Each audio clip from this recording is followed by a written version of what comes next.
Hello प्यारे बच्चों। हम लोगों ने स्टार्ट किया है एक नया चैप्टर जिसका नाम है सेंटर ऑफ मास।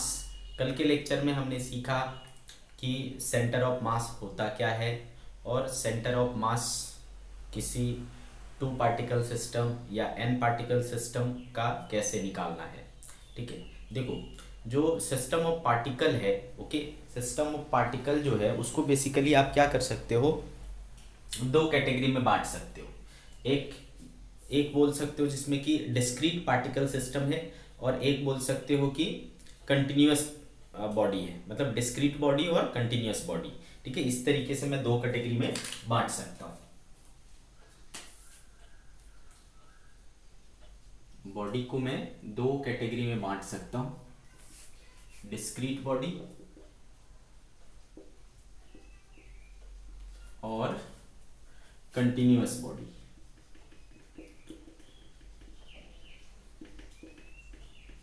ठीक है, तो डिस्क्रीट बॉडी क्या हुआ बेटा, जिसमें जो पार्टिकल्स हैं उसके बीच में क्या है, सेपरेशन है।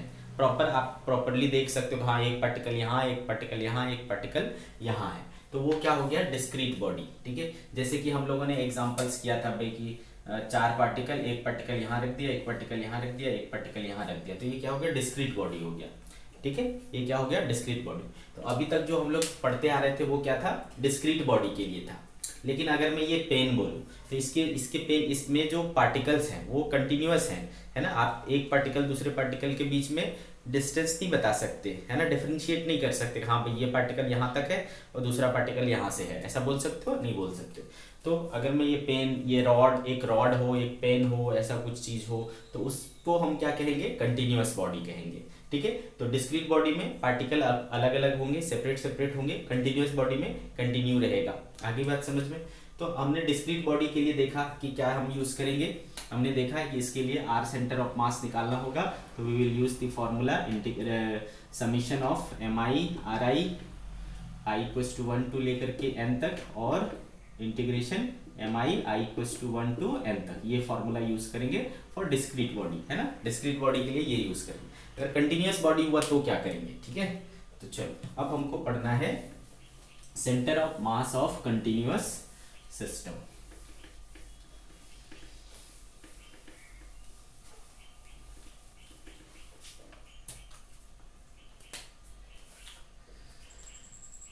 Centre of mass of continuous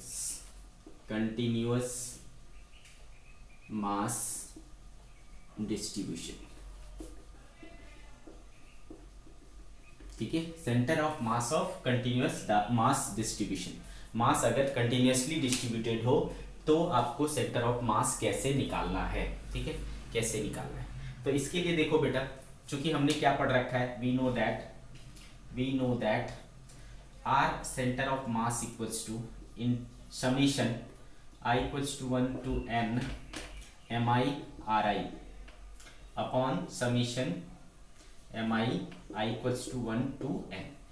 तो बेटा यहाँ पर आपको क्या करना होगा, अगर एक कंटिन्यूअस बॉडी है, ठीक है, कंटिन्यूअस बॉडी है, तो आपको क्या लेना पड़ेगा, एक छोटा सा एलिमेंट लेना पड़ेगा। ठीक, आपने क्या ले लिया, मान लो एक छोटा सा एलिमेंट ले लिया, तो छोटे एलिमेंट का मास क्या होता है बेटा, डीएम। ठीक, उसका एलिमेंट का मास क्या है, डीएम, और उसकी दूरी क्या है, सपोज आर। ठीक है, तो एक पार्टिकल का, एक एलिमेंट जिसका आपने मास डीएम माना और उसकी डिस्टेंस क्या है, आर है। ठीक है, तो मास और आर का प्रोडक्ट, ये भी मास और आर का प्रोडक्ट है, लेकिन ये क्या है, एक बहुत छोटी सी उसके लिए है। ठीक है, और देखो मैंने क्या बोला, ये जो है ये क्या है बेटा, समीशन का सिंबल है। ठीक है, समीशन का सिंबल है, और मैंने क्या बताया आपको, सम करने का एक दूसरा तरीका क्या है, इंटीग्रेशन। ठीक है, तो यहाँ पर भी ये सम कर रहा है, और अगर मैं इसको ऐसा लिखूंगा तो ये भी, इसका भी मतलब क्या होता है, सम करना यानी इंटीग्रेट करना। तो इंटीग्रेट कर सकते हो आप आर डी एम को। ठीक है, सिमिलरली नीचे क्या हो जाएगा बेटा, किसको, मास, तो एक एलिमेंट लूंगा तो उसका मास हमने क्या माना, डीएम माना, तो उसको इंटीग्रेट करना पड़ेगा, क्योंकि इसका मतलब क्या होता है, इंटीग्रेशन। तो देखो क्या फॉर्मूला निकल करके आता है कंटिन्यूअस मास सिस्टम के लिए, R C O M equals to होगा integration of R D M upon integration of D M. This is the formula of centre of mass for continuous mass system. ठीक है, continuous mass system. यहाँ से आप देख सकते हो कि अगर एक ही एक्सिस हुआ तो एक्स सी ओ एम निकलेगा, कितना हो जाएगा, आर के बदले अब एक्स आएगा बेटा, X D M upon integration D M होगा, ठीक है। या फिर अगर सिर्फ y रहा तो y सेंटर ऑफ मास क्या होगा बेटा, integration y dm upon integration dm, ये यूज करना है। और सिर्फ z कंपोनेंट रहा तो z com equals to integration z dm by integration dm, ठीक है। हम इन सब फॉर्मूलों को यूज कर सकते हैं कंटिन्यूअस मास डिस्ट्रीब्यूशन के सेंटर ऑफ मास को सॉल्व करने में, ठीक है। तो यहाँ अगेन आपको दिख रहा है कि आपको जो इंटीग्रेशन है वो यूज होने वाला है, ठीक है, इंटीग्रेशन यूज होने वाला है, ठीक है। तो ये सारे फॉर्मूले आपको लिख लेना है। अब आपको देखना ये होगा कि कंटिन्यूअस मास डिस्ट्रीब्यूशन जो है ना, वो कितने तरीके से हो सकते हैं, मास डिस्ट्रीब्यूशन कितने तरीके का होता है, फिर हम एक एक करके उसका सेंटर ऑफ मास निकालेंगे।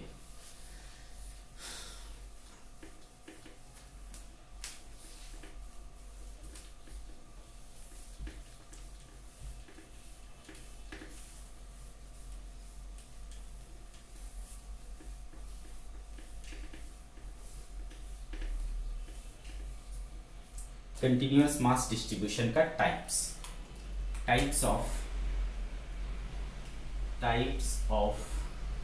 कंटिन्यूअस मास डिस्ट्रीब्यूशन, ठीक है। इसमें एक होता है बेटा, एक होता है, इसको कहते हैं हम लोग लीनियर मास डिस्ट्रीब्यूशन, ठीक है, लीनियर मास डिस्ट्रीब्यूशन। आगे बात समझ में, अगर मास को किसी लाइन के अक्रॉस जो है, किसी लाइन पर है ना डिस्ट्रीब्यूट किया गया है, तो उसको क्या कहते हैं, लीनियर मास डिस्ट्रीब्यूशन, ठीक है, linear mass distribution.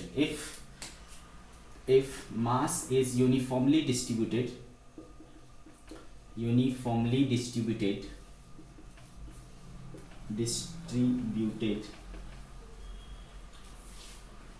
along the length, it is called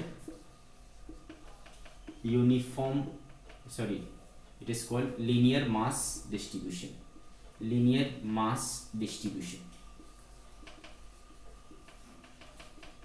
ठीक है। इसको हम लोग क्या कहते हैं कि मास को लीनियरली डिस्ट्रीब्यूट किया गया है, ठीक है। लीनियर मास डिस्ट्रीब्यूशन को शो करने के लिए एक क्वांटिटी होता है जिसको क्या कहते हैं, linear mass density, linear mass density. हम इसको लेमडा से शो किया करेंगे, ठीक है। तो आपने देखा कि मास को कैसे डिस्ट्रीब्यूट किया गया है, यूनिफॉर्मली एक लेंथ पर डिस्ट्रीब्यूट किया गया है। तो मान लो बेटा कि ये एक लंबाई है, इसकी लंबाई क्या है, L है, जैसे कि एक रॉड, और इसकी टोटल मास क्या हो, m है ना। तो m मास को L लेंथ पर यूनिफॉर्मली डिस्ट्रीब्यूट किया गया है। तो अगर आपसे पूछा जाए कि बताओ मास पर यूनिट लेंथ क्या होगा, मास पर यूनिट लेंथ क्या होगा, तो आप क्या बोलोगे बेटा, टोटल मास को टोटल लेंथ से डिवाइड कर दोगे, ये क्या हो जाएगा, मास पर यूनिट लेंथ हो जाएगा। इसी को कहते हैं लीनियर मास डेंसिटी, ठीक है, इसी को कहते हैं linear mass density, that is lambda, ठीक है। तो हम कैसे डिफाइन करेंगे बेटा इसको, mass per unit length is defined as linear mass density,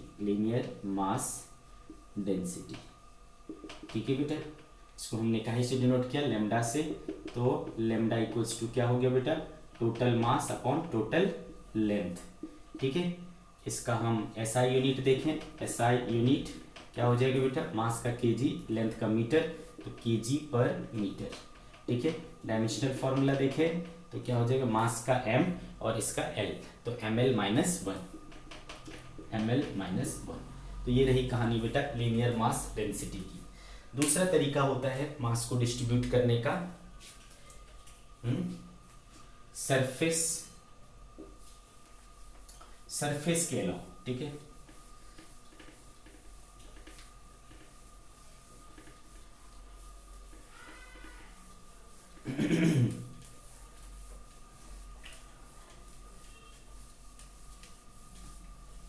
ठीक है बच्चे। सेकेंड इज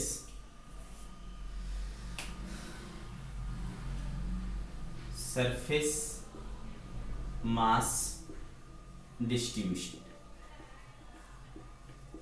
इसमें क्या होता है, मास को यूनिफॉर्मली एक एरिया में डिस्ट्रीब्यूट कर दिया जाता है, तो ये क्या हो जाएगा, surface mass distribution. If mass is uniformly distributed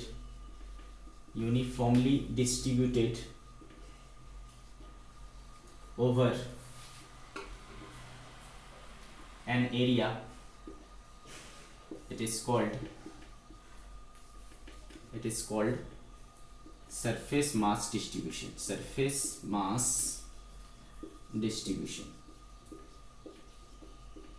ठीक है। इसको हम लोग, ठीक है, इसको निकालने के लिए हम लोग एक क्वांटिटी पढ़ते हैं, surface mass density,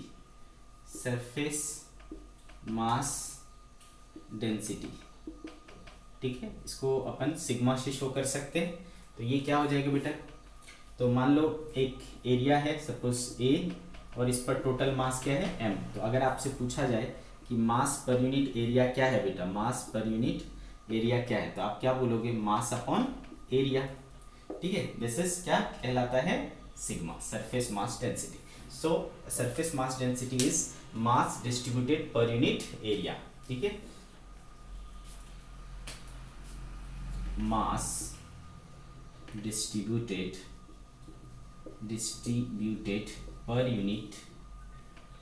per unit volume, per unit area is called surface mass density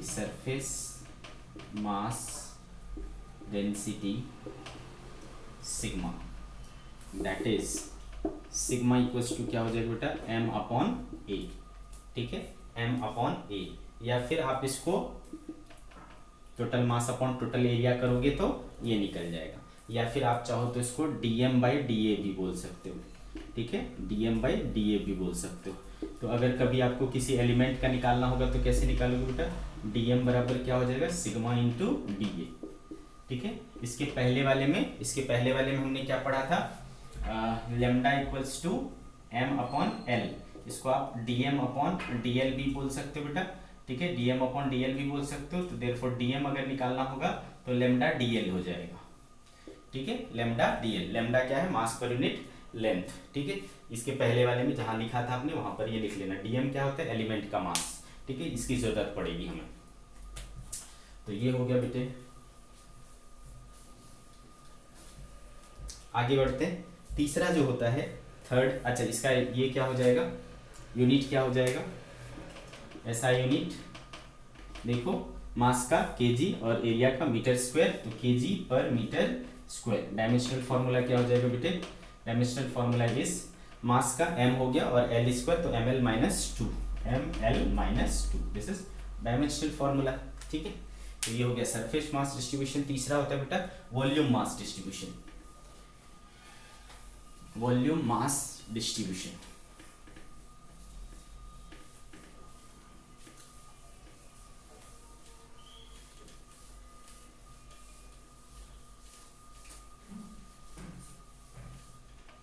third is volume mass distribution. अगर मास को पूरे वॉल्यूम में, है ना, पूरे वॉल्यूम में अगर डिस्ट्रीब्यूट किया गया है, जैसे कि एक स्क्वायर ले लो, क्यूब ले लो, क्यूब में क्या होता है बेटा, पूरे वॉल्यूम में मास होते हैं ना। Volume mass distribution, if mass is uniformly distributed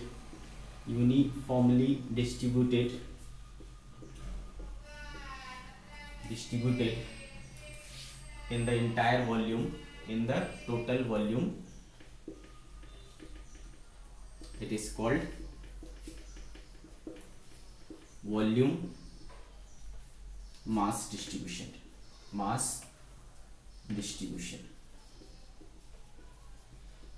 ठीक है, इसको कहते हैं volume mass distribution. Volume mass distribution को दिखाने के लिए किसकी जरूरत होती है? डेंसिटी। ठीक है, डेंसिटी, जिसको अपन क्या करते हैं? रो से शो किया करते हैं। ठीक है, तो डेंसिटी क्या हो जाता है बेटा? मास पर यूनिट वॉल्यूम, जैसा कि आप जानते हो पहले से, मास per unit volume, mass per unit volume is called density. ठीक है, तो देयरफॉर रो इक्वल्स टू क्या हो जाएगा बेटा? मान लो टोटल मास m हो और टोटल वॉल्यूम v हो, तो m अपॉन v हो जाएगा, या फिर आप इसको मान सकते हो dm बाई dv। ठीक है, तो देयरफॉर dm बराबर क्या हो जाएगा बेटा? Rho into dv। यानी अगर आपको डेंसिटी पता हो और छोटे से वॉल्यूम का मास निकालना हो तो आप इसको लगा सकते हो, एलिमेंट का मास निकल आएगा। ठीक है, अगर मैं इसकी एसआई यूनिट की बात करूं, एसआई यूनिट बता दो क्या हो जाएगा बेटा? मास का केजी, वॉल्यूम का मीटर क्यूब, तो केजी पर मीटर क्यूब। ठीक है, डायमेंशनल फॉर्मूला की बात करूं, मास का m, वॉल्यूम का L3, तो ml माइनस 3। ठीक है, तो ये देखो इस तरीके से तीन प्रकार से आप मास को डिस्ट्रीब्यूट कर सकते हो। लाइन के ऊपर डिस्ट्रीब्यूट कर सकते हो, प्लेन के ऊपर डिस्ट्रीब्यूट कर सकते हो, और वॉल्यूम के ऊपर डिस्ट्रीब्यूट कर सकते हो। ठीक है, जितने भी बॉडीज होते हैं बेटा उसमें मास का डिस्ट्रीब्यूशन इन्हीं तीनों में से किसी एक टाइप से होता है। जैसे कि रॉड की बात करूं तो रॉड में मास कैसे डिस्ट्रीब्यूटेड होता है बेटा? लीनियरली, है ना। थिन रॉड है, थिन रॉड है तो वो उसमें मास का डिस्ट्रीब्यूशन लीनियरली होता है। अगर मान लो आप एक ये ले ले तो डिस्क ले लेते हो, डिस्क में मास का डिस्ट्रीब्यूशन क्या होता है ना? सरफेस डिस्ट्रीब्यूशन होता है। अगर आप एक स्फेयर ले लेते हो, सॉलिड स्फेयर ले लेते हो, उसमें मास का डिस्ट्रीब्यूशन क्या होता है? वॉल्यूम में होता है। अगर आप एक हॉलो स्फेयर ले लेते हो उसमें मास का डिस्ट्रीब्यूशन कैसा होगा? सरफेस वाला होगा। आ रही बात समझ में? एक रिंग है उसमें मास का डिस्ट्रीब्यूशन क्या है? लीनियर मास डिस्ट्रीब्यूशन है। तो इस तरीके से डिफरेंट डिफरेंट टाइप के मास डिस्ट्रीब्यूशन होते हैं। ओके बच्चे, डिफरेंट डिफरेंट टाइप के मास डिस्ट्रीब्यूशन होते हैं और उसके ऊपर बेस्ड हमारे पास बॉडीज होती है। ठीक है, तो हम लोग सिंपल से स्टार्ट करेंगे, किससे? थीन रॉड से। तो पहला, centre of mass of thin rod, centre of mass of thin rod, एक रॉड का सेंटर ऑफ मास निकालना है।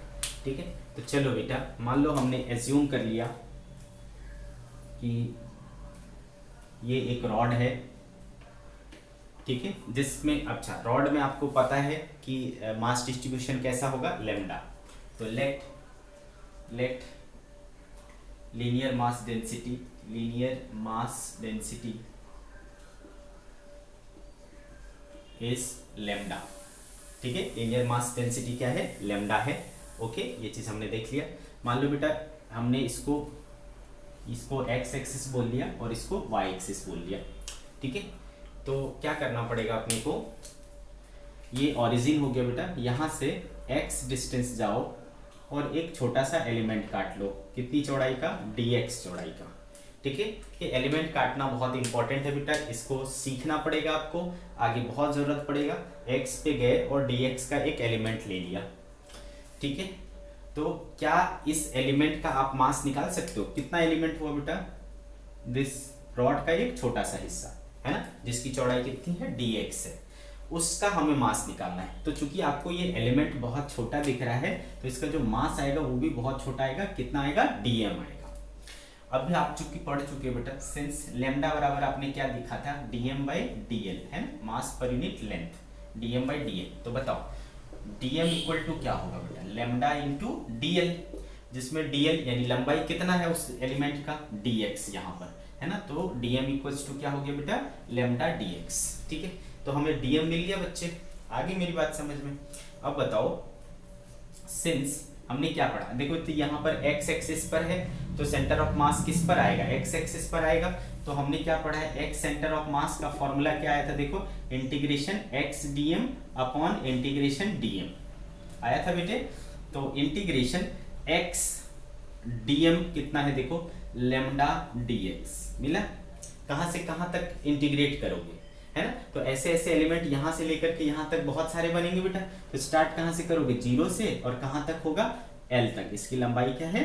एल है, इस रॉड की लंबाई क्या है, एल है, तो एल तक करना पड़ेगा, तो 0 से एल तक इसको करना पड़ेगा।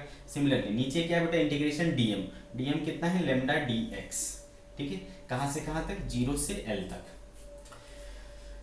अब लेमडा क्या है बेटा, लेमडा कांस्टेंट है ना, लेमडा क्या है, कांस्टेंट है, ठीक है, तो लेमडा बाहर आ जाएगा, लेमडा क्या आ जाएगा, बाहर आ जाएगा। इंटीग्रेशन क्या बच जाएगा बेटा, एक्स डी एक्स, नीचे भी लेमडा बाहर आ जाएगा, इंटीग्रेशन क्या बच जाएगा, डी एक्स, 0 से एल, 0 से एल, ये लेमडा क्या हो जाएगा, कैंसिल। तो ऊपर क्या बचा बेटा, इंटीग्रेशन एक्स डी एक्स, और नीचे क्या बचा, इंटीग्रेशन डी एक्स, 0 से एल, 0 से एल। तो ये कौन सा वाला इंटीग्रेशन दिख रहा है बेटा आपको, है ना, ये क्या बोलते हैं, डेफिनिट इंटीग्रेशन है, लिमिट वाला इंटीग्रेशन है, ओके। अच्छा, रूल कौन सा लगेगा, पावर रूल लगेगा। कितना है पावर इस पर, 1 है, तो पावर क्या हो जाता था बेटा, 1 बढ़ जाता था, तो एक्स स्क्वायर हो जाएगा अपॉन 2, है ना, लिमिट 0 से एल। सिमिलरली नीचे कुछ नहीं है, तो बेटा 1 है, तो कांस्टेंट वाला रूल लग जाएगा, तो क्या हो जाता था बेटा, कांस्टेंट इनटू जिसके साथ डिफरेंशिएट इंटीग्रेट किए हो, तो 1 इंटू एक्स हो जाएगा, यानी एक्स हो जाएगा, लिमिट 0 से एल तक, ठीक है। तो देखो लिमिट रखो बेटा, एक बार अपर लिमिट रखोगे एल स्क्वायर बाय 2, एक बार लोअर लिमिट रखोगे 0 बाय 2, है ना, अपॉन एक बार अपर लिमिट 0, एक बार लोअर लिमिट 0, ठीक है। तो क्या हो रहा है देखो, L square by 2 upon L, एक एल कट जाएगा बेटा, देखो क्या मिल रहा है, एल बाय 2, ठीक है, कितना मिल रहा है, एल बाय 2। दैट मीन्स कि इसका जो सेंटर ऑफ मास है वो कहाँ आएगा, मिड में आएगा, है ना, बीच में आएगा, बीच में, एल बाय 2 पर इसका क्या है, सेंटर ऑफ मास है। कब बेटा, अगर ये थीन ये यूनिफॉर्मली डिस्ट्रीब्यूटेड है, यूनिफॉर्म है, ठीक है, तो यूनिफॉर्म रॉड जो होता है ना, उसका थीन यूनिफॉर्म रॉड लिख लेना, centre of mass of thin uniform rod, उसका जो सेंटर ऑफ मास आएगा उसके मिडल में आएगा, बीच में आएगा, सेंटर पर आएगा, समझ गए क्या बात को, ठीक है।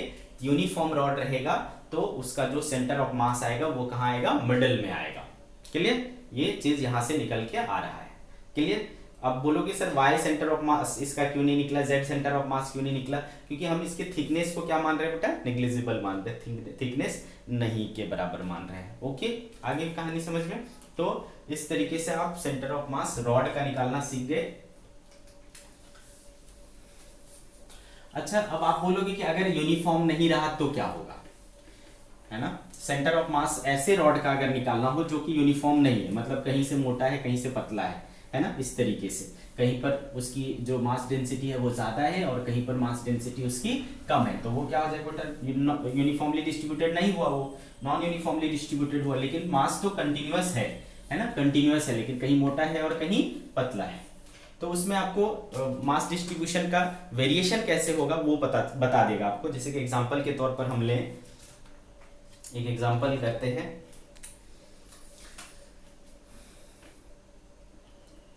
example, a rod of length L is placed along the x-axis between, a rod of length L is placed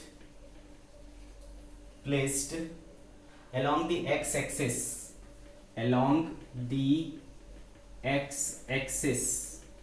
between x equals to 0 to x equals to L. The linear density lambda of the rod varies. The linear density lambda varies as lambda equals to r into x, ठीक है, lambda equals to r into x, where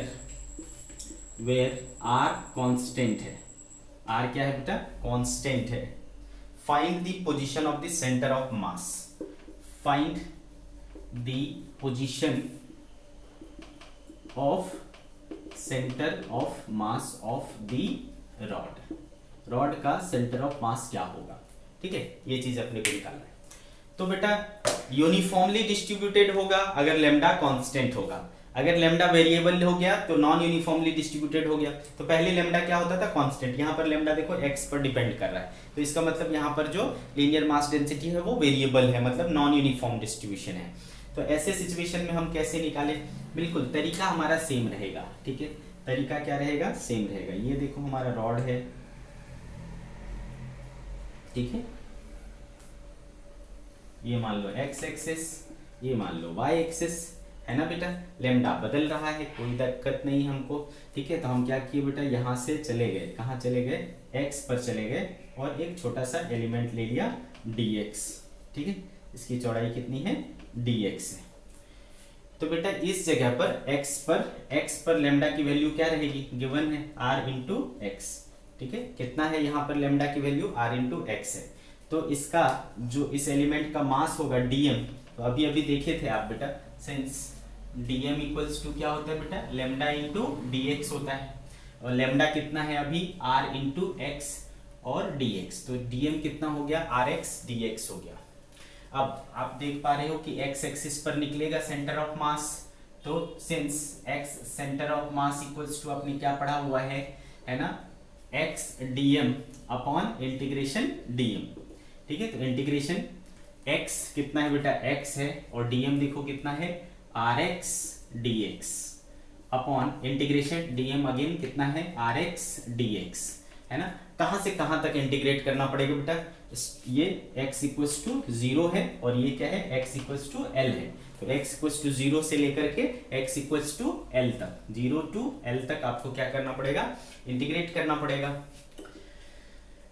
अब कई बच्चों के दिमाग में आएगा, sir ये x और ये x कटा दूं क्या, ये dx और ये dx कटा दूं क्या। तो बेटे ऐसा नहीं करना, ठीक है, ऐसा बिल्कुल भी नहीं करना। जो टर्म वेरिएबल है, x क्या है बेटा, वेरिएबल है, उसको आप नहीं कटा सकते। जो टर्म कांस्टेंट है आप उसको कटा सकते हो, ठीक है। जैसे कि r कांस्टेंट है ना, r कांस्टेंट है तो r को कटा सकते हो, लेकिन x को नहीं कटा सकते क्योंकि x क्या है, वेरिएबल, ठीक है। तो इधर क्या रहेगा बेटा, एक्स स्क्वायर dx 0 से l तक, नीचे क्या बच गया बेटा, x dx 0 से l तक। तो बताओ, इंटीग्रेशन का तरीका बताया था बेटा, पावर फॉर्मूला है तो पावर रूल लगाओगे, है ना। पावर क्या हो जाता है, एक बढ़ जाता है अपॉन 3, 0 से l। यहाँ पर x इक्वल्स टू पावर 1 है, तो ये क्या हो जाएगा बेटा, 2/2, 0 से l तक। सिंप्लीफाई इट, तो ये क्या हो जाएगा बेटा, upper limit l³ 3 minus 0³ 3 upon upper limit l²/2 minus lower limit 0²/2, ठीक है। तो ये कुछ नहीं, ये कुछ नहीं, l3 अपॉन l²/2, तो l² से l बच जाएगा बेटा, तो क्या आ जा रहा है, 2l/3। So the centre of mass is 2l/3। कहां पर मिलेगा उसका centre of mass, twice of l/3 पर सेंटर ऑफ मास मिलेगा। अंडरस्टूड, ट्वाइस ऑफ l/3 पर आपको सेंटर ऑफ मास मिलेगा। तो देखो अपने सेंटर ऑफ मास निकाल लिया, क्लियर है बेटा। तो एक हो सकता है जिसमें लेमडा कांस्टेंट रहे, एक हो सकता है जिसमें लेमडा वेरिएबल रहे। लेमडा कांस्टेंट रहेगा, ठीक है बेटा, लेमडा कांस्टेंट रहेगा तो वो यूनिफॉर्मली डिस्ट्रीब्यूटेड बॉडी कहलाएगा, ठीक है। और अगर कांस्टेंट नहीं रहा तो दूसरा होगा। यूनिफॉर्म रॉड रहा तो मिड पॉइंट पर आया, और नॉन यूनिफॉर्म रॉड रहा तो आपको करके देखना पड़ेगा कि कहाँ होगा। यूनिफॉर्म रॉड रहा तो कुछ करने की जरूरत नहीं है, मिड पॉइंट ही उसका सेंटर ऑफ मास होगा। नॉन यूनिफॉर्मली डिस्ट्रीब्यूटेड है, लेमडा वेरिएबल है, तो उसमें हमको इस तरीके से सॉल्व करना पड़ेगा, जैसा भी सिचुएशन दिया होगा, और उस हिसाब से हमारा सेंटर ऑफ मास आ जाएगा, ठीक है। अब आगे बढ़ेंगे।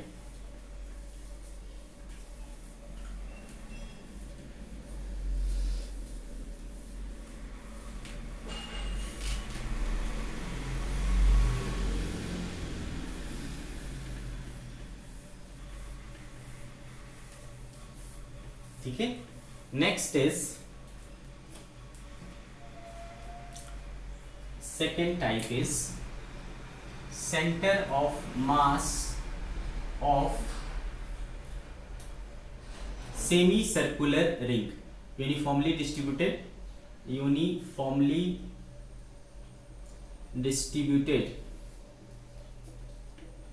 सेमी सर्कुलर रिंग, आधा रिंग, ठीक है, ये लिया हमने। तो भाई ये होता है फुल रिंग, है ना, ये होता है फुल रिंग, इसका आधा, ठीक है, हमने आधा ले लिया। ओके बेटा, तो इस आधे रिंग में तो रिंग ये हुआ बेटा, रिंग का पार्ट कौन सा हुआ, दिस इज द रिंग,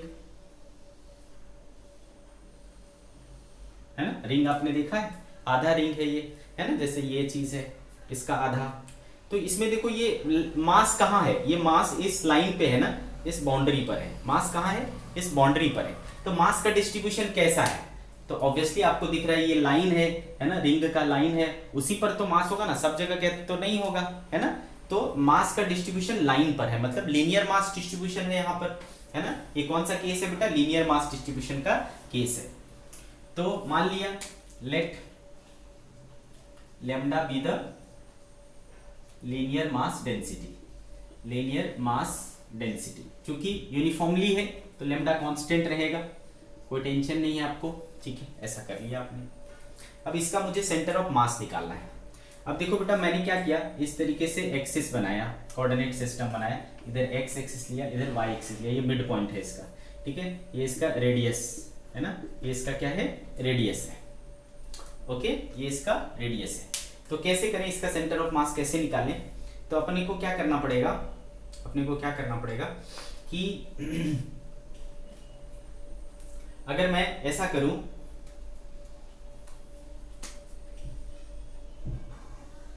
इसके साथ ये एंगल बनाया मैंने थीटा, फिर एक एंगल बनाया मैंने डी थीटा, ठीक है।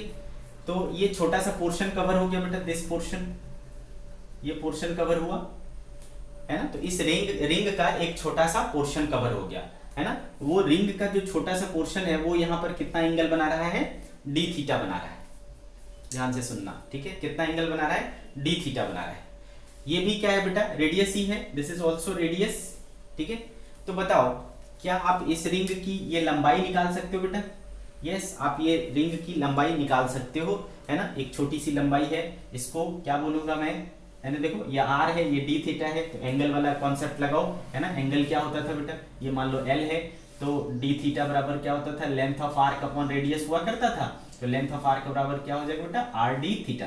तो this length is are D theta, okay, this length is are D theta. तो हमने एक एलिमेंट काट लिया, समझ गए बेटे, हमने क्या किया, एक एलिमेंट काट लिया, कितना, आर डी थीटा, ओके, छोटा सा लेंथ है ये, इसलिए हमने इसको डीएल बोला। अब आपके पास क्या है बेटा, लेमडा है, सिंस आपको पता है लेमडा इक्वल्स टू क्या होता है, डीएम बाय डीएल होता है, तो देयरफॉर उसका उस एलिमेंट का मास कितना हो जाएगा बेटा, लेमडा इंटू डीएल। तो लेमडा देखो कितना है, लेमडा है, और डीएल कितना आया, आर डी थीटा, ठीक है। तो this is the DM, mass of the element, ठीक है, मास ऑफ द एलिमेंट। अब इस एलिमेंट की, है ना, इस एलिमेंट की y कंपोनेंट ये है और x कंपोनेंट ये है, तोड़ सकते हो इसको, y निकाल सकते हो, x निकाल सकते हो, दिस इज x और दिस इज y, ठीक है बेटा।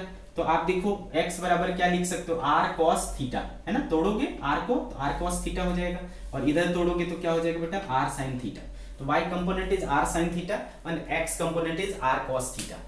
अब देखो आपको सिमेट्री दिख रहा है, अगर आपका ये रिंग है तो बेटा इसके इस तरफ और इसके इस तरफ क्या होगा, बराबर बराबर होगा, है ना, इस तरफ और इस तरफ बराबर बराबर होगा, बीचों बीच है, ये अच्छे से दिख नहीं रहा है, लेकिन एक्चुअल में मेरा मकसद यही था बनाने का कि ये है, ठीक है, सेंटर पर है। तो सेंटर पर है तो ये रिंग दो पार्ट में बट गया। तो जब इस एक्सिस पर, एक्स एक्सिस पर ये क्या है बेटा, सिमेट्री है, तो एक्स एक्सिस पर सेंटर ऑफ मास इधर उधर नहीं लाई करेगा, मतलब एक्स पे तो यहीं पर रहेगा, एक्सिस पर ही रहेगा, ठीक है, जीरो पर ही रहेगा। आप चाहो तो करके देख सकते हो, नहीं तो आपको ऐसा क्लियरली दिख भी रहा है, ठीक है, एक्स एक्सिस पर सेंटर ऑफ मास इधर उधर नहीं जाएगा। हाँ, लेकिन वाई में क्या है, एक ही तरफ है, इधर नहीं है, वाई सिर्फ एक तरफ है, तो इसका सेंटर ऑफ मास इधर कहीं आएगा। तो इसका कहने का मतलब है कि मुझे सिर्फ वाई एक्सिस जो है उसको सॉल्व करने की जरूरत है। एक्स का तो पता ही चल रहा है कि सेंटर पर ही होगा, एक्स एक्सिस का सेंटर ऑफ मास सेंटर पर ही रहेगा, वाई पर इधर उधर आएगा, तो वाई को निकालना है। तो बताओ y सेंटर ऑफ मास का फॉर्मूला हमारे पास क्या है, y सेंटर ऑफ मास का फॉर्मूला है integration y dm upon integration dm, ठीक है। तो y देखो कितना है बेटा, y इज r sin थीटा, और dm देखो कितना है, लेमडा r d थीटा। कहां से कहां तक इंटीग्रेट करोगे, सोचो जरा, dm lambda r d theta, कहां से कहां तक करोगे, बोलो। तो बेटा देखो ऐसे छोटे छोटे एलिमेंट्स है ना, ऐसे छोटे छोटे एलिमेंट यहां से लेकर के ये ऐसा ऐसा ऐसा ऐसा ऐसा ऐसा ना, बहुत सारे एलिमेंट्स काट सकते हैं हम। तो पहला एलिमेंट कहाँ कटेगा बेटा, यहाँ पर थीटा जब होगा 0, और आखिरी कहाँ एलिमेंट कटेगा, यहाँ जब थीटा क्या हो जाएगा 180 डिग्री यानी पाई तक। तो इसको आपको इंटीग्रेट करना पड़ेगा 0 से लेकर के पाई तक। ये आपको पहचानना पड़ेगा बेटा कि हमको लिमिट कहाँ से कहाँ तक लेना है, 0 से लेकर के पाई तक, वाई सेंटर ऑफ मास ये आ जाएगा। अब देखो बेटा, इसमें मैंने बोला कि जो चीजें कांस्टेंट है उसको आप काट सकते हो। तो रेडियस कांस्टेंट है बेटा और लेमडा कांस्टेंट है, तो ये लेमडा आर और लेमडा आर ये क्या हो जाएगा, कैंसिल हो जाएगा। अब क्या बचा देखो, Y centre of mass equals to R, constant term है, एक आर बचा था ना, उसको मैंने बाहर ले लिया। अब अंदर में क्या बचा, साइन थीटा डी थीटा, है ना, साइन थीटा डी थीटा 0 से पाई तक, 0 से पाई तक। नीचे क्या बचा बेटा, इंटीग्रेशन डी थीटा 0 से पाई तक। तो बताओ साइन थीटा का इंटीग्रेशन है ना, साइन थीटा का इंटीग्रेशन देखो मैंने लिखाया था, साइन एक्स डी एक्स का क्या होता है, साइन एक्स डी एक्स का क्या होता है, तो हमने क्या लिखाया था बेटा, माइनस कॉस एक्स, है ना, माइनस। तो इसका क्या हो जाएगा बेटा, थीटा है एक्स की जगह, तो वो थीटा एक्स के बदले थीटा रख लो, तो आर ये हो जाएगा बेटा इसका माइनस कॉस थीटा, है ना। कहां से कहां तक बेटा, 0 से पाई तक, अपॉन यहां पर कुछ नहीं तो 1 है बेटा, तो 1 का क्या हो जाएगा, कांस्टेंट। कांस्टेंट वाला रूल क्या कहता है, कांस्टेंट इनटू जिसके साथ इंटीग्रेट किए थीटा के साथ, तो ये थीटा हो जाएगा 1 थीटा, है ना। कहां से कहां तक बेटा, 0 से पाई तक। Therefore Y centre of mass is R minus, पहले अपर लिमिट रखोगे बेटा तो cos पाई हो जाएगा, और माइनस माइनस क्या हो जाएगा बेटा, प्लस हो जाएगा cos 0 अपॉन पाई माइनस 0, ऐसा हो गया। तो देखो बेटा cos पाई की वैल्यू क्या होती है, -1, तो माइनस माइनस क्या हो जाएगा +1, तो r इंटू 1 और प्लस cos 0 भी क्या होता है बेटा 1, और नीचे क्या रह गया पाई, तो देखो क्या आ रहा है 2r by pi, 2r by pi. तो y centre of mass is 2r by pi, y centre of mass is 2r by pi. देखो बेटा मैं समझ सकता हूँ कि बहुत बच्चों को दिक्कत हो रही होगी कि सर ये डेरिवेशन वगैरह में हमें बहुत दिक्कत हो रही है, ठीक है। तो बेटे कोई टेंशन लेने की जरूरत नहीं है, लोड बिल्कुल भी मत लेना, क्योंकि आपको ये डेरिवेशन यूज नहीं करना है, ठीक है, ये डेरिवेशन नहीं यूज करना है, आपको ये रिजल्ट यूज करना है। तो अगर आपको रिजल्ट अच्छे से समझ में आ रहा है तो भी सफिशिएंट है, रिजल्ट आप याद रख सकते हो, ठीक है। तो सेंटर ऑफ मास ऑफ जो ये है क्या बोलते हैं, सेमी सर्कुलर रिंग है, उसका कितना होगा 2r बाय पाई होगा। अब बाकी जो चीजें हैं, जो ये आपका डेरिवेशन वाला पार्ट है, जिनको समझ में आता है, ठीक है, वो अच्छे से समझें, जिनको नहीं समझ में आता है वो कोशिश करें, हो जाएगा तो अच्छा है, ठीक है, अदरवाइज आप रिजल्ट याद रखें, ठीक है, अदरवाइज आप रिजल्ट याद करें। ज्यादातर जो क्वेश्चंस आते हैं वो रिजल्ट पे आते हैं, ठीक है, रिजल्ट हमको इंपॉर्टेंट है। बाकी मेथड यूज होगा, मेथड अगर आपको याद होगा तो आपको आगे चल करके कुछ हेल्प मिलेगा इससे, ठीक है। आगे बात समझ में आपको, तो ये हो गया बेटा सेंटर ऑफ मास ऑफ ये क्या बोलते हैं सेमी सर्कुलर रिंग। तो ये y सेंटर ऑफ मास हुआ, x सेंटर ऑफ मास कितना होगा इसका, तो x जैसा कि मैंने बोला कि वो ओरिजिन पे ही रहेगा, तो x सेंटर ऑफ मास यानी 0 हो गया। तो मैं इसको अगर एग्जैक्टली दिखाऊं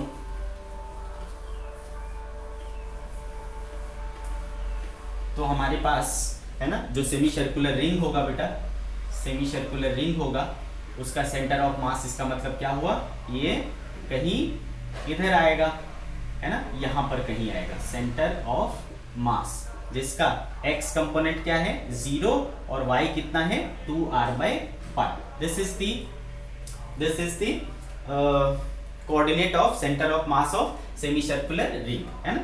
यहाँ पर इस तरीके से आप दिखा सकते हो, इसका जो सेंटर ऑफ मास आएगा ये आएगा। तो चूंकि देखो बेटा याद करो, मैंने एक पहली लाइन स्टार्टिंग में जब सेंटर ऑफ मास का डेफिनेशन लिखाया था तो वहां पर मैंने एक लाइन लिखाई थी कि जो सेंटर ऑफ मास है वो बॉडी के अंदर भी हो सकती है और बॉडी के बाहर भी हो सकती है। तो जो रिंग है, रिंग वो कैसा है, रिंग तो ऐसा है, रिंग की बॉडी ये है रिंग की बॉडी, है ना बेटा, लेकिन इसका सेंटर ऑफ मास कहाँ आया, देखो बाहर आया, है ना, रिंग से बाहर आया ना, ठीक है, रिंग से बाहर आया। इसलिए मैंने बोला था कि जो सेंटर ऑफ मास है वो बॉडी के अंदर भी हो सकता है और बॉडी के बाहर भी हो सकता है। ठीक है, सेंटर ऑफ मास जो है वो बॉडी के अंदर भी हो सकता है और बॉडी के बाहर भी हो सकता है। तो ये जो रिजल्ट आ रहे हैं वो इंपॉर्टेंट है, उसको याद रखना है आपको, ठीक है। तो पहली रिजल्ट हमें क्या मिली कि पहली रिजल्ट हमें मिली कि जो हमारा रॉड होता है ना, एक यूनिफॉर्म रॉड है, तो यूनिफॉर्म रॉड बोल रहा हूं तो लैम्डा क्या रहेगा बेटा, कांस्टेंट रहेगा। तो उसका सेंटर ऑफ मास कहाँ आएगा, मिड पॉइंट पर, ठीक है। अगर नॉन यूनिफॉर्म रॉड है तो उसका सेंटर ऑफ मास सॉल्व करना पड़ेगा, ठीक है। फिर हमने देखा semi circular ring, uniform semi circular ring का हमने क्या देखा बेटा, कहाँ होता है 2r/π, y एक्सिस पर क्या होगा 2r/π, अंडरस्टूड, ओके। तो ये रही कहानी हमारी, ओके। अब देखो आगे करेंगे हम लोग सेकंड। आप बोलोगे सर फुल रिंग हुआ तो बेटे देखो जो भी यूनिफॉर्म बॉडी है, ठीक है, जो भी यूनिफॉर्म बॉडी है उसका सेंटर ऑफ मास उसका ज्योमेट्रिकल सेंटर ही होता है, ठीक है। जिसका जो यूनिफॉर्म बॉडी है, ठीक है, कंप्लीट बॉडी है, उसका सेंटर ऑफ मास उसके ज्योमेट्रिकल सेंटर पर होता है। तो रिंग का ज्योमेट्रिकल सेंटर यहां पर होता है तो सेंटर ऑफ मास उसका वहीं हो जाएगा। सिमिलरली अगर कोई हॉलो स्फेयर है तो उसका भी सेंटर ऑफ मास कहाँ होगा, उसके ज्योमेट्रिकल सेंटर पर होगा।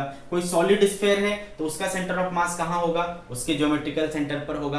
अगर कोई सिलेंडर है उसका सेंटर ऑफ मास कहाँ होगा, उसके ज्योमेट्रिकल सेंटर पर होगा, ठीक है। तो अगर कंप्लीट बॉडी है, यूनिफॉर्म बॉडी है, ठीक है, सिमेट्रिकल बॉडी है, तो उसका जो सेंटर ऑफ मास होगा वो उसके ज्योमेट्रिकल सेंटर पर ही होगा। तो उसका हम लोग नहीं निकालते, है ना। आपके मन में आएगा कि सर आपने फुल रिंग के बारे में क्यों नहीं लिखा, तो फुल रिंग का हमें पहले से पता होता है, फुल रिंग का सेंटर ऑफ मास कहाँ आएगा, उसके सेंटर पर ही आएगा, ठीक है। अब सेकंड हम लोग करेंगे बेटा, 2 हो गए ना, तीसरा centre of mass of semi circular disc. अब अगेन आपके मन में अगर आ रहा हो कि आपने पहले डिस्क का क्यों नहीं किया सर, तो डिस्क क्या हो गया बेटा, यूनिफॉर्म मतलब सिमेट्रिक बॉडी हो गया, कंप्लीट बॉडी हो गया, उसका सेंटर ऑफ मास कहाँ, उसके सेंटर पर ही होगा। लेकिन जब हम सेमी सर्कुलर डिस्क की बात करते हैं तो वो यूनिफॉर्म नहीं हुआ, वो कंप्लीट नहीं हुआ, ठीक है, सिमेट्रिक नहीं हुआ, ओके। तो डिस्क लिया इस बार हमने, है ना, इस तरीके का हमने एक डिस्क लिया। तो डिस्क में क्या है बेटा, ये पूरे में मटेरियल है ना, ये this is the material disc, ठीक है, ऐसा है, ओके। तो इसमें हम कैसे सॉल्व करें इसको। तो अगेन बच्चे ये सिमेट्रिक तो नहीं है, एक तरफ से सिमेट्रिक है, एक्स एक्सिस पर सिमेट्रिक है, लेकिन वाई एक्सिस पे तो सिमेट्रिक नहीं है ना। अगर ये पूरा होता तो पूरा सिमेट्रिक है, एक्स एक्सिस पे भी सिमेट्रिक है, वाई एक्सिस पे भी सिमेट्रिक है, तो इसका सेंटर ऑफ मास कहाँ आ जाता, यहाँ आ जाता। लेकिन इसमें ऐसा नहीं है, ठीक है, एक्स एक्सिस पर तो सिमेट्री है लेकिन वाई एक्सिस पर सिमेट्री नहीं है, ठीक है। तो एक्स एक्सिस का सेंटर ऑफ मास यही रहेगा, लेकिन वाई एक्सिस का सेंटर ऑफ मास इधर कहीं आएगा। आगे बात समझना, ठीक है। तो चलो इसको करना है, तो कैसे करेंगे। अच्छा, सबसे पहले ये बताओ कि मास डिस्ट्रीब्यूशन इसमें कैसा होगा। डिस्क में क्या होता है बेटा, सरफेस होता है, प्लेन होता है ना। तो इसमें मास का डिस्ट्रीब्यूशन जो है वो क्या होगा, सरफेस मास डिस्ट्रीब्यूशन होगा, यानी सिग्मा होगा। तो let sigma be the surface mass density, okay बेटा। आगे कहानी समझ में। अब हम इसको कैसे सॉल्व करें, तो हम क्या करेंगे बेटा, इसमें जा करके एक ऐसा रिंग काट लेंगे अपन, ठीक है, इस तरीके का एक रिंग काट लेंगे। काट सकते हैं ऐसा, कितना जा करके बेटा, ये मान लो इसका रेडियस हमने क्या ले लिया, r ले लिया, और इसकी मोटाई क्या ले ली हमने, dr ले ली, थिकनेस क्या ले ली, dr। तो r रेडियस का, dr मोटाई, एक हमने सेमी सर्कुलर रिंग काट लिया, ओके बच्चे। हमने एक r रेडियस का, dr मोटाई का, dr थिकनेस का एक सेमी सर्कुलर रिंग काट लिया। अब पूछोगे सर ऐसा क्यों किया, क्योंकि मुझे चूंकि डिस्क का रिंग का पता है, तो ऐसे ऐसे बहुत सारे रिंग निकलेंगे इस डिस्क में, निकलेंगे कि नहीं, इससे बहुत सारे रिंग निकलेंगे इस डिस्क में। तो हर एक रिंग के अगर सेंटर ऑफ मास को मैंने ऐड कर दिया, मतलब इंटीग्रेट कर दिया, तो मुझे टोटल का सेंटर ऑफ मास मिल जाएगा, क्योंकि मुझे पहले से इसका पता चल चुका है, ठीक है भाई। तो वही चीज हम लोग यहाँ पर करेंगे। तो आप बताओ बेटा इस रिंग का सेंटर ऑफ मास कहाँ होगा। तो अभी अभी आपने सीखा है कि इस रिंग का सेंटर ऑफ मास अगर रेडियस r है तो 2r/π, तो 2r/π पर आएगा, है ना। तो इसका जो सेंटर ऑफ मास है इधर कहीं आएगा, है ना। इसको मैं y बोल लेता हूं, और वो y कितना होगा बेटा, फॉर्मूला हमने पढ़ा है 2r/π, ठीक है। सो y is 2r/π। x component नहीं होगा बेटा, x सेंटर ऑफ मास तो देख के ही पता चल रहा है कि वो कितना होगा, 0 होगा। क्यों? क्योंकि x एक्सिस पर सिमेट्री है, x एक्सिस पर सिमेट्री है, तो वहां तो झंझट ही नहीं है अपने को बिल्कुल भी, है। तो अब y एक्सिस पर अपने को काम करना पड़ेगा। y कंपोनेंट उस रिंग का कितना आ रहा है, 2r/π आ रहा है। अब वो जो हमने एलिमेंट चूज किया है उसका मुझे क्या करना पड़ेगा, डीएम निकालना पड़ेगा, ठीक है। तो याद करो बेटा, चूंकि आपने क्या पढ़ा है, सिग्मा इक्वल टू क्या है, dm/da, है ना, मास अपॉन एरिया। तो देयरफॉर उस एलिमेंट का मास कितना हो जाएगा, सिग्मा इंटू da, ठीक है। तो सिग्मा तो कांस्टेंट है बेटा, da क्या चीज है, da है इस एलिमेंट का एरिया। अब सवाल उठता है कि इस एलिमेंट का एरिया कैसे निकालोगे, ठीक है बेटा, इस एलिमेंट की एरिया कैसे निकालोगे। तो उसके लिए आपको क्या करना है, इमेजिन करो कि मैं इस चीज को यहां से, है ना, ये जो ऐसा स्ट्रिप है उसको निकाल लिया, है ना, इसको यहां से मैंने रिमूव किया, ठीक है। तो रिमूव किया बेटा, तो ये इधर आ गया, ठीक है, इस तरीके का ये इधर आ गया बेटा, है ना। आगे बात समझ में, ओके, क्लियर है। अब आप मुझे बताओ बेटा, क्या आप इसकी लंबाई निकाल सकते हो, क्या आप इसकी लंबाई निकाल सकते हो? यस, ऑब्वियसली दिस इज क्या, इसका रेडियस r है और आधा रिंग है, तो क्या हो जाएगा बेटा, पाई r हो जाएगा, है ना। तो इसकी लंबाई क्या होगी बेटा, पाई r, और इसकी थिकनेस मैंने क्या ले रखी है, dr, इसकी थिकनेस क्या है, dr। अब मैं इसको क्या करता हूं, ऐसा सीधा कर दूं, है ना, ऐसा सीधा कर दूं, सीधा हो जाएगा तो ऐसा हो जाएगा बेटा, सीधा कर दूंगा तो ऐसा हो जाएगा। लंबाई इसकी कितनी थी, पाई r, और इसकी चौड़ाई कितनी थी, मोटाई कितनी थी, dr। तो देखो अब कैसा दिख रहा है बेटा, ये आपको रेक्टेंगल दिख रहा है क्या, बोलो, रेक्टेंगल दिख रहा है आपको। तो रेक्टेंगल का एरिया क्या होता है बेटा, एरिया ऑफ रेक्टेंगल, लंबाई इंटू चौड़ाई, लंबाई इज पाई r एंड चौड़ाई इज dr। तो देखो क्या हो गया, पाई r dr। तो यहाँ पर इस एलिमेंट का जो dA है वो कितना है बेटा, पाई r dr है। कैसे लाया मैंने, आपको समझ में आया, है ना। अक्सर जरूरत पड़ेगा बेटा इस चीज की, तो आपको ध्यान में रखना है कि कैसे लाया जाता है, ठीक है। तो इसका एरिया, इस एलिमेंट का एरिया जो है वो कितना आ रहा है, पाई r dr आ रहा है। चलो, तो मैं इस dA के बदले रख लूंगा sigma into pi r dr, ठीक है, पाई r dr। तो dm निकल गया, बस dm निकल गया तो हो गया कहानी खत्म, क्योंकि y centre of mass is integration y dm by integration dm, हम लोग ये यूज करेंगे। Integration y is 2r/π, dm is sigma pi r dr upon integration dm, and dm is sigma pi r dr, ठीक है। क्या cut रहा है बेटे, क्या कट रहा है, सिग्मा कांस्टेंट है, पाई कांस्टेंट है, सिग्मा काट लेंगे, पाई काट लेंगे, सिग्मा पाई कट गया बेटा, r को नहीं काटेंगे, है ना, r नहीं काटेंगे, क्यों, क्योंकि वो वेरिएबल टर्म है, ठीक है। तो इसमें से क्या बाहर आ गया बेटा, 2/π बाहर आ गया, इधर देखो क्या बचा, r² dr, नीचे क्या बचा, r dr। अब सवाल उठता है कि लिमिट कहां से कहां तक लूंगा बेटा। तो देखो सबसे छोटा जो रिंग बनेगा वो यहाँ पे बनेगा, सबसे आखिरी जो रिंग बनेगा वो यहाँ का बनेगा, ठीक है बेटा। सबसे छोटा रिंग 0 पर, सबसे बड़ा रिंग कैपिटल R पर, अगर इसका रेडियस कैपिटल R है तो, है ना। तो 0 से लेकर के R तक आपको इसको इंटीग्रेट करना पड़ेगा, 0 से R, 0 से R। तो 2/π, बताओ इसका क्या हो जाएगा बेटा, पावर रूल लगाओगे 1 बढ़ जाएगा तो r³ हो जाएगा, तो r³/3, 0 से R अपॉन, ये देखो क्या हो जाएगा बेटा, r पर पावर 1 है तो 2 हो जाएगा, r का पावर 2/2, 0 से R। तो देख रहे हो बेटा, मैं जो बताया था आपको कि वो जो 4-5 रूल है बस उतने ही यूज होते हैं इंटीग्रेशन में, तो उतना ही काफी है, देखो उससे काम चल जा रहा है आपका। तो 2/π, ये क्या हो जाएगा, लिमिट रखो बेटा, अपर लिमिट r³, तो r³/3, लोअर लिमिट 0 है तो 0 रखोगे तो 0 ही हो जाएगा, ठीक है। Upper limit r²/2, lower limit 0 हो जाएगा, ठीक है। तो देखो क्या हो रहा है, क्या हो रहा है, r² से r² कट जाएगा, r बचेगा, 2 ऊपर जाएगा बेटा, 2 2 4 हो जाएगा, 4/3, 4r/3π हो रहा है ना, 4r/3π। So y centre of mass here is, है ना, y centre of mass is 4r/3π, ठीक है। तो डिस्क के केस में y सेंटर ऑफ मास क्या आ गया 4r/3π, ठीक है। तो समथिंग सपोज इधर कहीं पर आता है तो इसका जो ओवरऑल सेंटर ऑफ मास है ना, x सेंटर ऑफ मास तो 0 रहेगा, y सेंटर ऑफ मास क्या आ रहा है 4r/3π। This is the coordinates of centre of mass for semi circular disc, ठीक है। तो ऐसा फोटो बना लेंगे आप सेपरेटली कि सेंटर ऑफ मास इसका कहाँ लोकेट होगा, तो 4r/3π पर, 4r/3π पर, ठीक है। क्लियर है मेरी बात। तो इस तरीके से देखो centre of mass of semi circular disc निकल आया। इसके बाद हम लोग क्या करेंगे, डिस्क हो गया, इसके अलावा आप किसका निकाल सकते हो, स्फेयर, है ना, किसका, स्फेयर का। अब आपको पता है बेटा स्फेयर जो है वो दो तरह से हो सकते हैं, एक होता है बेटा हॉलो स्फेयर और एक होता है आपका सॉलिड स्फेयर। हॉलो स्फेयर में अंदर क्या होता है, हवा भरा होता है, और सॉलिड स्फेयर में अंदर माल भरा होता है, मतलब मटेरियल भरा होता है, ठीक है। एग्जांपल के तौर पर आपने फुटबॉल देखा है, फुटबॉल में अंदर क्या होता है बेटा, हवा भरा होता है। बलून के अंदर क्या होता है, हवा भरा होता है, तो वो क्या हो गया, हॉलो स्फेयर हो गया।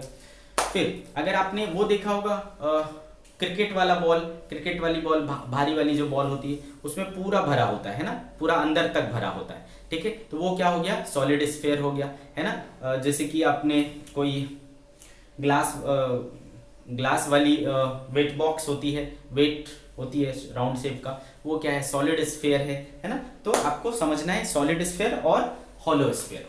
तो हॉलो स्फेयर अगर है, हॉलो स्फेयर है तो बेटा हॉलो स्फेयर है मान लो इस तरीके से, तो इसका सेंटर ऑफ मास क्या होगा, ये तो देखो ये क्या हो रहा है बेटा, सिमेट्रिक दिख रहा है आपको, ये सिमेट्रिक दिख रहा है ना, हॉलो स्फेयर की बात कर रहा हूं। और अगर ये कंप्लीट है तो फिर तो सिमेट्रिक है, इस तरफ भी सिमेट्रिक है, इस तरफ भी सिमेट्रिक है, ऊपर नीचे भी सिमेट्रिक है, दाएं बाएं भी सिमेट्रिक है, तो इसका सेंटर ऑफ मास इसके ज्योमेट्रिकल सेंटर पर ही होगा। तो एच मैंने को पहले ही बोला कि अगर कंप्लीट बॉडी है, यूनिफॉर्म बॉडी है, सिमेट्रिक बॉडी है, तो उसका सेंटर ऑफ मास उसके सेंटर पर ही आएगा। तो इसका मुझे निकालने की जरूरत नहीं है। लेकिन अगर आधा स्फीयर रहा तो, है ना, तो ये इसको हम क्या कह देंगे बेटा, आधे स्फीयर को क्या कहा जाता है, हेमीस्फीयर कहा जाता है बेटा। क्या कहा जाता है, हेमीस्फीयर। तो अगर ये हेमीस्फीयर है, ठीक है बेटा, ये हेमीस्फीयर है जिसका रेडियस क्या है बेटे, आर है, इसका मुझे अगर सेंटर ऑफ मास निकालना होगा तो नेक्स्ट हो जाएगा fourth number, centre of mass of uniform hemisphere, ठीक है, हेमीस्फीयर। तो बेटे बता दो कि इसमें हेमीस्फीयर है, hollow hemisphere, centre of mass of hollow hemisphere, hollow hemisphere. तो बताओ बेटा अंदर क्या है, हवा भरा है, अंदर कुछ नहीं है, तो जो कुछ रहता है इसमें कहाँ रहेगा, सरफेस पर रहेगा। मास कहाँ रहेगा, सरफेस पर रहेगा। तो सरफेस पर मास रहेगा तो बेटा कौन सा डिस्ट्रीब्यूशन हुआ, सरफेस मास डिस्ट्रीब्यूशन हुआ। तो यहाँ पर जो मास का डिस्ट्रीब्यूशन होगा वो सरफेस मास डिस्ट्रीब्यूशन होगा। तो let sigma be the surface mass distribution, है ना बेटे, ये हो गया। अब इससे हम कैसे सॉल्व करें, तो इसमें देखो अपने को क्या करना होता है, अपन क्या करेंगे, यहां से है ना थीटा एंगल पर जा करके एक डी थीटा एंगल का छोटा सा ये काटेंगे, ठीक है। इस तरीके से अगर आप काटोगे बेटा, है ना, ऐसा अगर हमने काट लिया तो बताओ क्या कटेगा, इस तरीके का एक रिंग कटेगा क्या बेटा, है ना, ऐसा एक रिंग कटेगा, है ना, हेमिस्फीयर था उसका इस तरीके से आपने एक पतला सा ऐसा काट लिया। तो आप देखो मन में सोच के देखो कि क्या कटेगा, तो आपको अब स्पष्ट दिखाई देगा कि हमारे पास एक रिंग कट के निकलेगा, है ना बेटा, इस तरीके से एक रिंग कट के निकलेगा। उस रिंग की चौड़ाई कितनी होगी, तो ये है उसकी चौड़ाई, ये है उसकी चौड़ाई। क्या आप इसकी चौड़ाई निकाल सकते हो बेटा, ये रेडियस है, ये डी थीटा है, तो एंगल के कंसेप्ट से ये क्या हो जाएगा बेटा, आर डी थीटा। तो इसकी जो चौड़ाई है वो कितनी है बेटे, आर डी थीटा है। तो हमारे पास एक रिंग आ गया, है ना। ठीक है, एक एलिमेंट के रूप में जो इस बार कट रहा है मेरे पास वो एक रिंग है। आगे कहानी समझ में। और रिंग कैसा है बेटा, फुल रिंग आ रहा है ना, देखो ये पूरा ऐसा करके कट के निकलेगा हमारे पास, ठीक है, पूरा एक रिंग निकलेगा। अच्छे से समझा, ठीक है भाई। तो उस रिंग का है ना, उस रिंग का रेडियस कितना होगा, तो उस रिंग का रेडियस ये होगा, दिस इज द रेडियस। तो कैसे निकालोगे ये रेडियस, तो आप देख पा रहे हो बेटा कि ये कैपिटल आर है, तो ये क्या हो जाएगा, आर कॉस थीटा हो जाएगा, है ना बेटे, ये हो जाएगा आर कॉस थीटा, इसको बोल लेते हैं स्मॉलर। तो ये और ये एक ही हुआ, तो यानी इसका रेडियस जो आएगा वो कितना आएगा, आर कॉस थीटा है, ठीक है। तो radius of the ring element, ring element का रेडियस क्या हो जाएगा, small r equals to R cos theta. अच्छा, इसका इस एलिमेंट का ये क्या होगा बेटा, y कंपोनेंट, तो देख रहे हो ये r, तो ये r cos थीटा, तो ये क्या हो जाएगा बेटा r sin थीटा, ठीक है। तो इसका y कंपोनेंट कितना है बेटा, y इक्वल्स टू क्या हो जाएगा, r sin थीटा, है ना, उसका y कंपोनेंट भी मिल गया। अब अगर अपने को मास निकालना है, mass of the element dm कितना हो जाएगा बेटा, तो सिग्मा, चूंकि सिग्मा बराबर क्या होता है, dm बाय da, तो dm बराबर क्या हो जाएगा बेटे, सिग्मा इंटू da, तो सिग्मा इंटू d। तो अब आपको क्या निकालना पड़ेगा बेटा, उसका रेडियस निकालना पड़ेगा, सॉरी एरिया निकालना पड़ेगा इसका, है ना, इस रिंग का। अब सोचो बेटा इस रिंग का एरिया कितना होगा, तो अगेन सेम चीज करोगे, इसको बाहर कर लो बेटा, उसको बाहर करोगे तो उसकी लंबाई कितनी होगी, तो इस रिंग की लंबाई इसके सरकमफेरेंस के बराबर होगी। सरकमफेरेंस कितना होगा बेटा, 2 पाई आर। तो इस रिंग को निकालो, काटो, सीधा कर दो, सीधा कर दोगे तो बेटा इसकी लंबाई जो आएगी निकल करके वो आएगी 2 पाई आर, और चौड़ाई आपने क्या देखा है, देखो चौड़ाई आपने क्या रखा है, आर डी थीटा। तो इस तरीके से आपका डीए जो निकल करके आएगा बेटा, डीए लंबाई इंटू चौड़ाई 2 pi R into R D theta, ऐसा आएगा, है ना। तो रख दो इसको यहां पर बेटा, तो सिग्मा और डीए के बदले 2 पाई आर डी थीटा, जिसमें स्मॉल आर क्या है बेटा, आर कॉस थीटा, तो सिग्मा 2 पाई आर की जगह है R cos theta R D theta, so sigma 2 pi R square cos theta d theta, this is the dm, है ना। अभी आपका dm कितना आया, इतना आया, ओके बेटा। तो ये देखो आ गया उस रिंग एलिमेंट का मास। अब अगेन आपको दिख रहा है कि बाय दी सिमेट्री, है ना, x एक्सिस पर तो ओरिजिन पर ही आएगा, y में सिमेट्री नहीं है तो y में हमको सेंटर ऑफ मास मिलेगा, यानी बेसिकली आपको क्या निकालना है, y सेंटर ऑफ मास निकालना है। तो चलो y सेंटर ऑफ मास निकालते हैं। क्या फॉर्मूला है बेटा y सेंटर ऑफ मास निकालने का, integration y dm by integration dm। तो इंटीग्रेशन y देखो कितना है, y इज r sin थीटा, dm कितना है बेटा, इतना है, sigma into 2 pi R square cos theta D theta upon integration dm कितना है, sigma into 2 pi R square cos theta D theta. क्या कट रहा है बेटा, मैंने बोला कांस्टेंट वाले टर्म को आप कटा सकते हो, तो 2 पाई आर स्क्वायर कट जाएगा, सिग्मा और सिग्मा कट जाएगा, ठीक है। तो जो बचा, क्या बचा बेटा, इंटीग्रेशन, है ना, R sine theta cos theta D theta upon integration cos theta D theta, ये बचा, ठीक है। अब क्या करोगे,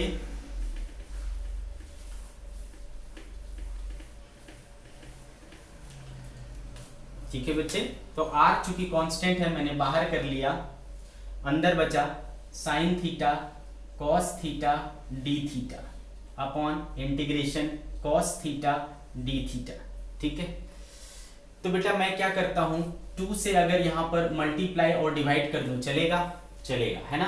तो अब क्या बचा, r/2 integration 2 sign theta cos theta D theta upon integration cos theta D theta. ये याद करो बेटा, ये कुछ याद आ रहा है? This is the formula of sine 2 theta. So r/2 integration sine 2 theta D theta by integration cos theta D theta हो जाएगा। अब उठता है सवाल लिमिट लेने का। तो आप सोचो बेटा, पहला रिंग कहाँ बनेगा? यहाँ पर, और आखिरी रिंग कहाँ बनेगा? यहाँ पर, है ना बेटा? पहला रिंग यहाँ बनेगा और आखिरी रिंग सबसे टॉप पर बनेगा। तो इसके बीच में पहला रिंग जब लोगे तो थीटा क्या होगा बेटा? 0, और आखिरी जब रिंग लोगे यहाँ पर तो रिंग एंगल कितना हो जाएगा? 90 डिग्री। मीन्स आपको 0 से लेकर के 90 डिग्री तक, है ना, 0 से लेकर 90 डिग्री तक, यानी 0 से लेकर के π/2 तक इसको इंटीग्रेट करना पड़ेगा। अब देखो, तो बेटा साइन का क्या हो जाएगा? r/2 साइन का है, कॉस का माइनस है, साइन का माइनस, तो माइनस कॉस हो जाएगा बेटा। x के बदले क्या है? 2 थीटा, तो 2 थीटा हो जाएगा। लेकिन यहाँ पर एक ये है कि यहाँ पर सिर्फ थीटा नहीं है बल्कि उसमें भी एक फंक्शन है। तो क्या करना पड़ेगा बेटा? इस फंक्शन का 2 थीटा जो है उसका डिफरेंशिएशन क्या होगा बताओ? 2 थीटा का थीटा के साथ डिफरेंशिएशन करोगे तो क्या आएगा बेटा? 2 आएगा। तो वो 2 को आपको क्या करना पड़ेगा? डिवाइड करना पड़ेगा, है ना? इसको यहाँ पर डिवाइड करना होता है, ठीक है? तो आपने डिवाइड कर दिया, लिमिट रखा 0 से π/2 तक, अपॉन नीचे वाले का साइन का कॉस, कॉस का साइन हो जाएगा। तो ये हो जाएगा बेटा साइन थीटा, कहां से कहां तक? 0 से π/2, है ना? कॉस का क्या था बेटा? साइन था, तो कॉस का साइन हो गया। तो ये 2 बाहर चला जाएगा बेटा, क्या हो जाएगा? दिस विल बी r/4, है ना? cos 2 theta minus cos 2 theta, limit 0 से π/2 तक, अपॉन साइन थीटा 0 से π/2 तक। लिमिट रखो बेटा, r/4 माइनस कॉस 2 थीटा के बदले π/2, फिर माइनस माइनस प्लस हो जाएगा बेटा, कॉस थीटा के बदले 0 रखूंगा तो कॉस 0 हो जाएगा, अपॉन साइन थीटा के बदले π/2, फिर माइनस साइन थीटा के बदले 0, तो साइन 0, है ना? इस तरीके से करेंगे। तो देखो क्या हो जा रहा है,